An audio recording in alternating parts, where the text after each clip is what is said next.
Well, I think that design can mobilize. Design has the ability to create change. And I think, I was talking about this morning with the journalists that I was meeting with, that design and branding have become democratized.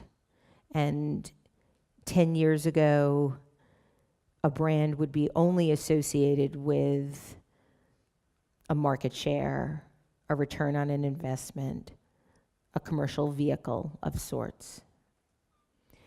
And people have pulled the power of branding into our own realm. So we saw that, I mean, you can look back and see that how that began. The origins of this are in the 70s with the peace sign. And the peace sign was something that people used to signify a vision that they wanted in the world.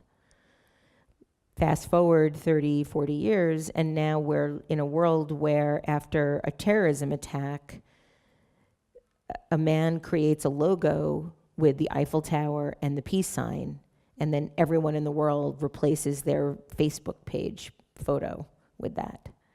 And then we saw in the United States, after too many black people have been killed by police, that there's now Black Lives Matter as a hashtag.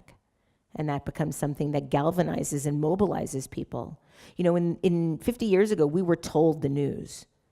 We were told what to think. We were told what to believe. We were marketed to.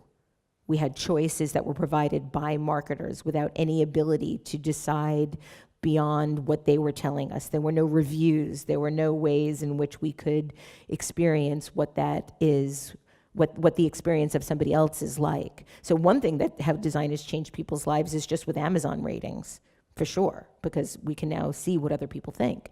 But in terms of the way in which we've used design, I think the biggest and most important brand in the last year is the pink pussy hat. What did we see in March at the Women's March in the United States? Just seas of pink hats, which are telegraphing a point of view, which is telegraphing a belief. It's not about money. It's not about a return on an investment. It's not about a market share. It's about a belief. It's about a movement. So we're using brands now to create movements. We're designing brands to signify what we want, the change we want in the world. So I think that is the biggest way that design can impact the world.